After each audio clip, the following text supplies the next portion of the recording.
Jimmy Stewart walked onto The Tonight Show on July 28, 1981, reached into his jacket pocket, and pulled out a piece of paper that made Johnny Carson laugh so hard he had to hold on to the desk.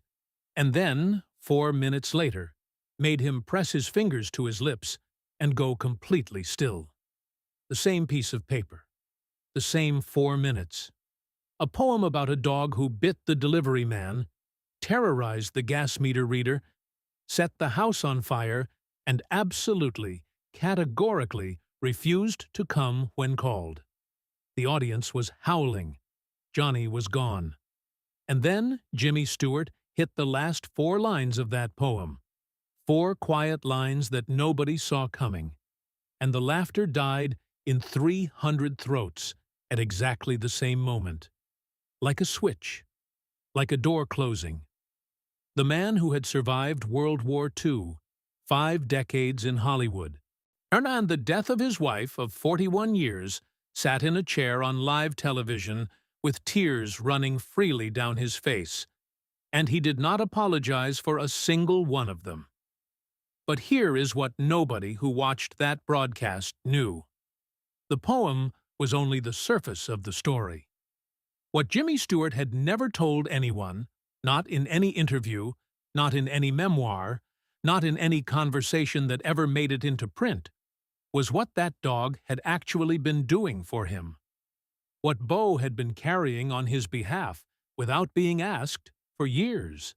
The deal they had made without words. The way a dog and a grieving man negotiate survival between themselves in the quiet of a house where the rooms have become too large. What Johnny Carson witnessed that night on that stage was not just a man reading a poem. It was a man finally explaining, in the only language he could find, what it had cost him to keep going.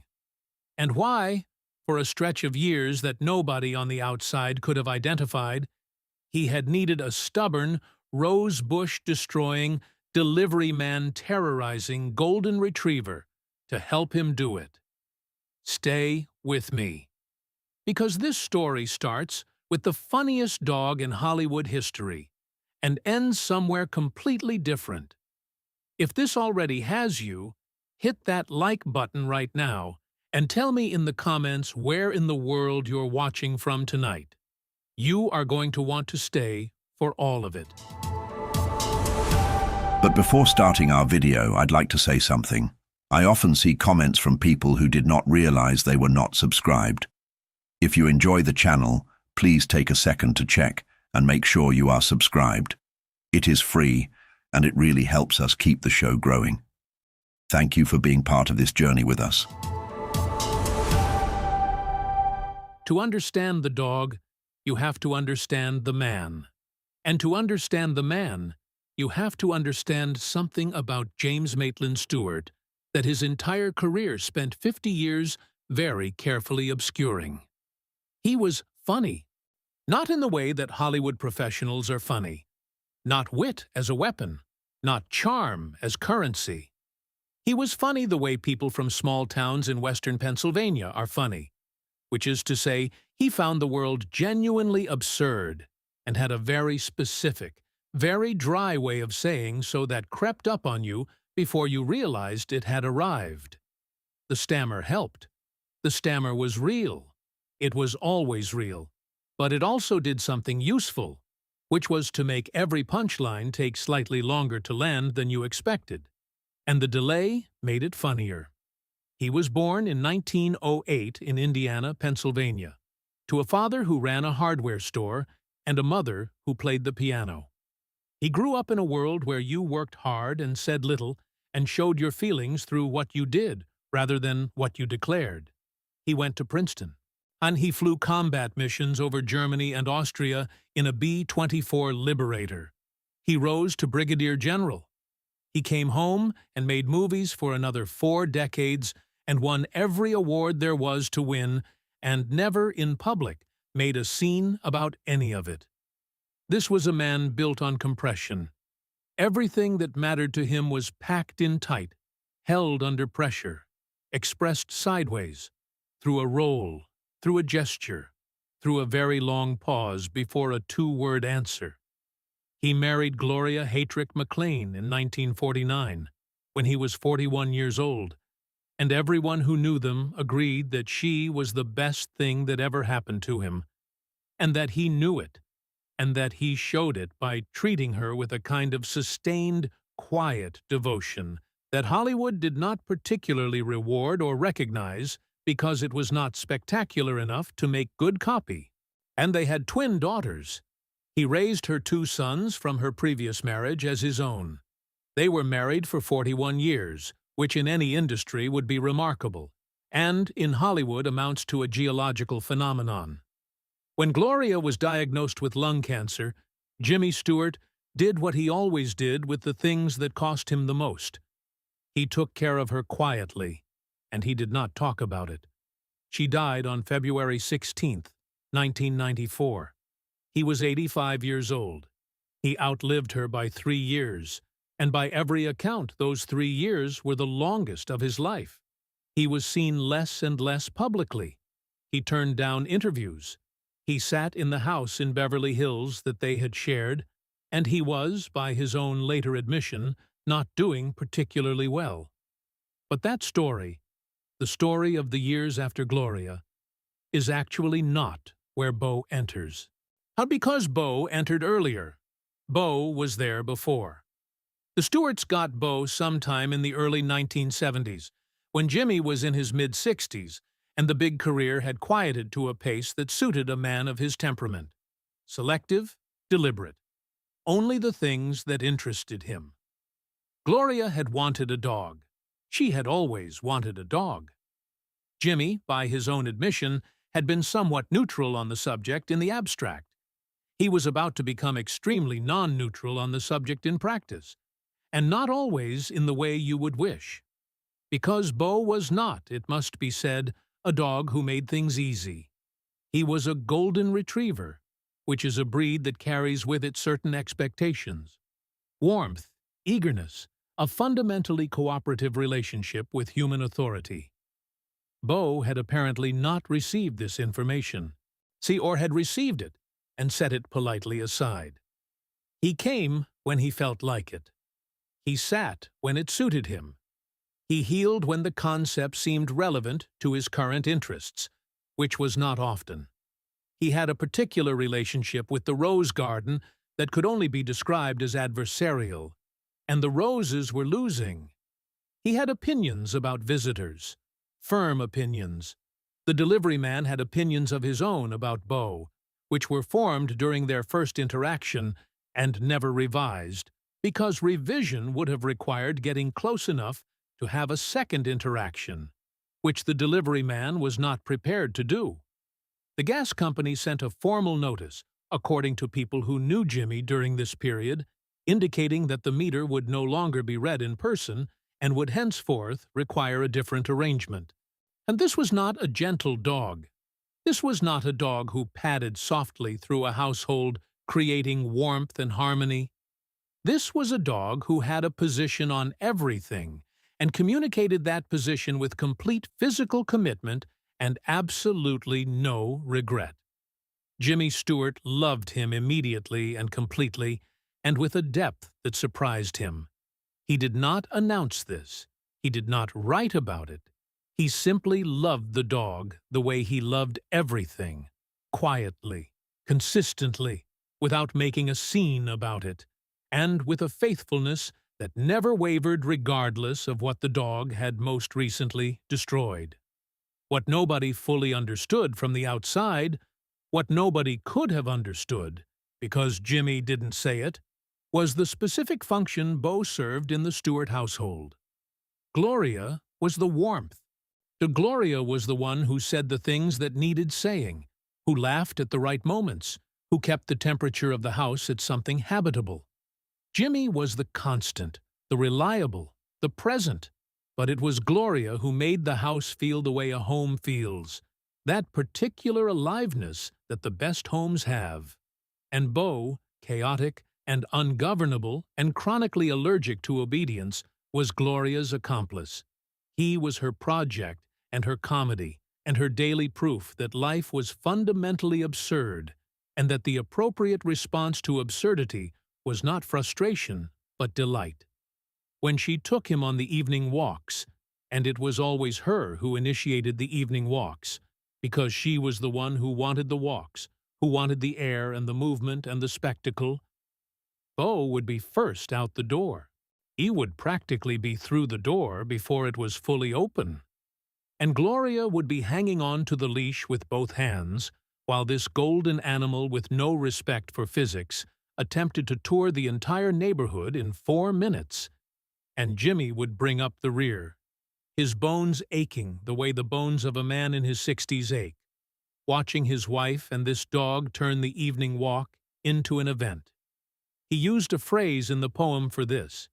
He said they created a bit of a stir, which is the Jimmy Stewart version of saying, "It was the most beautiful thing I ever saw, and I watched it happen as many times as life allowed me to."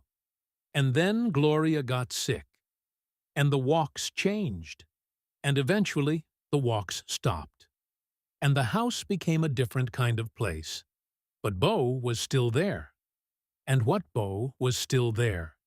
And what Bo did in that house in those years was not nothing. It was the opposite of nothing. But before we get there, subscribe right now and tell me where you're watching from. Because what happens when Jimmy takes that poem out of his jacket pocket is something you need to be here for. The taping was on July 28, 1981. The show recorded at 5:30 in the evening at NBC Studios in Burbank, for broadcast that night at 11:30. Jimmy Stewart came out to the kind of applause that only a very particular category of person receives. Not the excited applause of celebrity, but something more reverent, more careful. The applause of people who understand they are in the presence of someone whose time is now limited, and who means something to them that they could not easily explain. He was 73. His hair was entirely white. He wore a dark suit, nearly black, with a burgundy tie, and he moved to the guest chair with the careful deliberateness of a man who has learned to negotiate with his own body. Johnny, across the warm walnut desk, his white coffee mug in place, the familiar patterned tie, the charcoal suit, the city backdrop rising in blues and purples behind them both. Johnny greeted him with the ease of a man who has been genuinely glad to see this particular guest many times before. For the first portion of the interview, it was exactly what the audience expected, and exactly what Jimmy Stewart had perfected over 5 decades. Funny, warm, understated, the stories arriving with that particular timing that made them land just slightly after you thought they would, which was when they landed hardest. He talked about movies. He talked about old friends, some of them gone now. He did the thing he did where he appeared to lose the thread of a sentence and then arrived at the end of it, having never lost it at all. The audience was completely comfortable. This was Jimmy Stewart on a talk show, which was a known and beloved quantity. And then the conversation turned. It always turns with people who are carrying something. It turns because the person carrying it eventually gets tired of not saying it. Johnny asked him something simple, about home, about what life was like now, away from the work. And Jimmy got quiet. Not dramatically quiet, just the particular quiet that descends when a man who does not often say the real thing is deciding whether this is the moment to say it. He said the house was quiet these days. He said he had a dog for a while, a golden retriever named Bo. He said Bo was gone now. He said he had written something about him when Bo died, because he needed to put it somewhere, and he was not a writer, but he had written it anyway, and he had it here, and he wondered. The stammer coming in the way it did when the feeling behind the words was real. He wondered if Johnny would indulge him reading it. Johnny looked at him the way Johnny looked at people when he understood that something true was about to happen. He said, "Absolutely." Jimmy reached into his jacket and took out the paper. He unfolded it. He looked at the top of the page. He said the title, Bo. And then he started to read. And within 30 seconds, the studio was laughing. Not polite laughter. Real laughter. Because the poem begins not with sentiment, but with an honest assessment of the character of the dog in question. And the honest assessment is that Bo was, by any objective measure, a significant problem.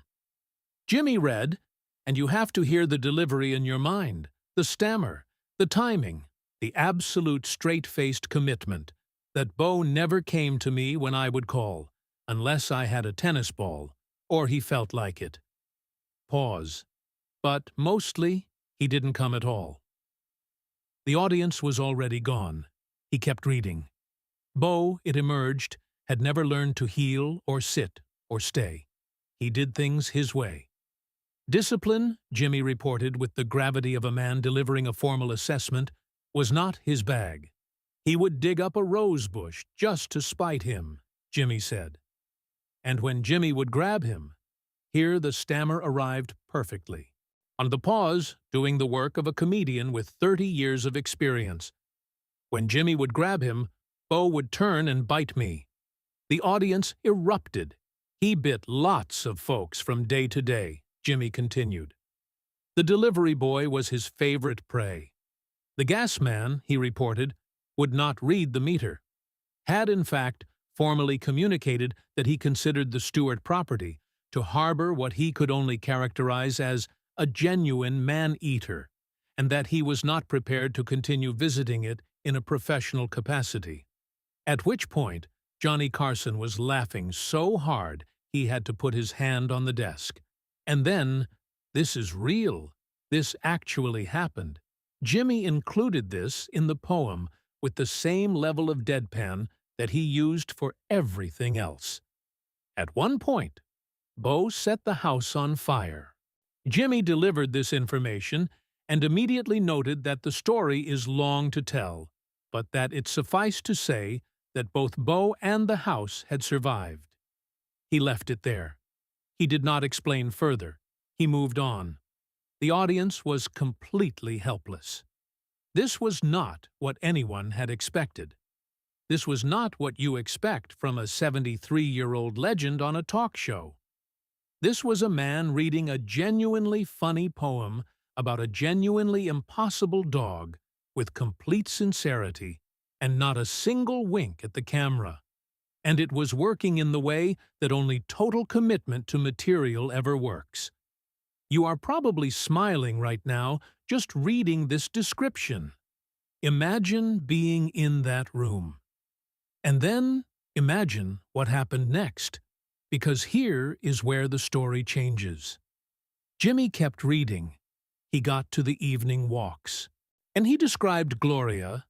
He called her Mom, the name of 40 years of marriage, the private name, taking Bo out in the early evening, and the dog lunging forward the way he always did, and her hanging on, and the two of them turning the neighborhood walk into something that created a bit of a stir when the tourists were out. The audience laughed at this, too, but something was happening in the room, subtly, barely perceptible. The laughter was shifting register, becoming something with more warmth and less giddiness. The word Mom had done something. Then Jimmy read the next part. He said that every once in a while, Bo would stop on the sidewalk in the middle of the walk. Stop completely. Turn around. Look back down the street with a frown on his face. Not because something had frightened him. Not because he needed to rest. And he did it, Jimmy said, just to make sure that the old one was there, to follow him where he was bound. The old one. That was Jimmy, behind Gloria and the dog, bringing up the rear, his bones aching. And Bo, this dog who refused to come when called, who bit the delivery man, who destroyed the rose garden, who set the house on fire. This dog would stop every so often just to look back and make sure the old one was still there. The audience was quiet now. not the held breath of uncertainty. The quiet of people who understand that they have just crossed from one kind of story into another.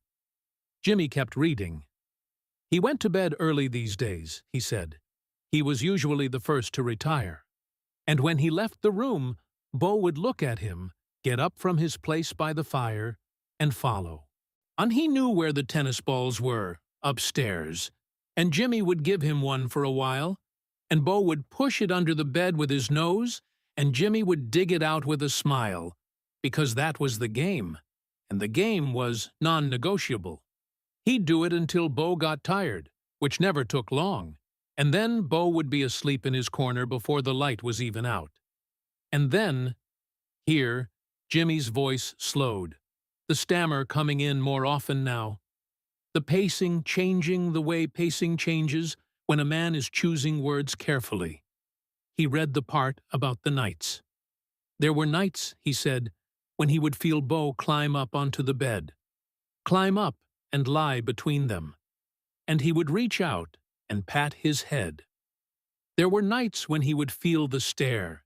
He would wake up, and Bo would be sitting there in the dark, just sitting there, watching him, and he would reach out and stroke his hair. And sometimes Jimmy read, and here something in his voice was working against him for the first time. The first real sign that the ground beneath this poem was not what the first half had suggested. Sometimes he would feel Bo sigh, and he thought he knew the reason why. He thought Bo would wake in the night and have a fear of the dark, of life, of lots of things, and that he was glad to have Jimmy near. The studio was absolutely still. Nobody was laughing. The comedian had been put away. What was left was a man in a dark suit on a television stage talking about sitting up in the dark with a dog who was afraid and was glad not to be alone.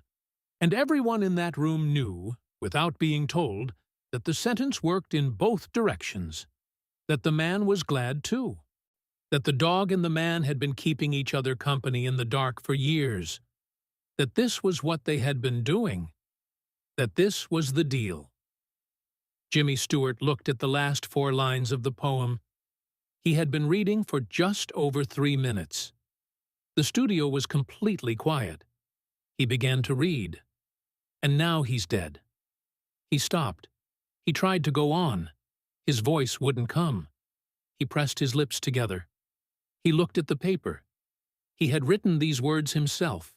He had lived inside them for weeks. And here, in front of 300 people, and Johnny Carson and 20 million Americans watching from home, they would not come out. His jaw worked. His hands, holding the paper, trembled. Johnny Carson did not move. He did not reach for a commercial break. He did not say anything at all. He sat with his fingers pressed to his lips, and he let the silence be what it was. 15 seconds. 20. The stage manager later said it felt much longer than that. Finally, Jimmy gathered himself. You could see it happen, the internal effort, the summoning, and he read the rest. He read about the nights now, the nights since Bo died, when he thinks he feels the dog climb up onto the bed and lie between them, reaches out to pat his head, thinks he feels the stare, and reaches out to stroke his hair, and he's not there. He looked at the last 2 lines. His eyes were wet. He read them anyway. Oh, how I wish that wasn't so. I always will miss a dog named Bo. He folded the paper, put it back in his pocket, sat with his tears without apologizing for them, without managing them, without doing anything except being a 73-year-old man who had just told the truth in front of the whole country. The studio erupted, all 300 people on their feet, and it was not applause in the conventional sense. It was 300 people saying, "We see you, and we have felt this too, and thank you for saying it out loud." Johnny Carson had tears on his face. He was not attempting to hide them. The camera stayed on both of them, The way a camera stays when a director understands that what is happening is more important than anything that was planned. What nobody watching that broadcast knew, what Jimmy had never said publicly and would not say for years, was the full story of what Bo had been to him in the years when Gloria was sick. Because the poem, with its comedy and its grief, tells you what Bo was like. It tells you about the tennis ball game and the evening walks and the nights in the dark. But it doesn't tell you the specific gravity of those things, the weight they carried, the reason they mattered as much as they did. When Gloria was ill, Jimmy Stewart went to great lengths to present a face to the world that did not reveal how frightened he was. This was not performance. This was not calculated image management. It was simply who he was and how he was built. You did not, if you were a man of his generation and his formation, walk around telling people you were terrified. You got up in the morning, and you did what needed doing, and you were present, and you were steady, and you did not make it worse for the person who was sick by letting them see how much it was costing you. What this meant in practical terms was that Jimmy Stewart carried an enormous amount in silence every day for the years of Gloria's illness. He was steady. He was there. He was everything that needed to be done. And when he came home at the end of those days, when the steadiness had cost him everything it had in it, Bo was in the house.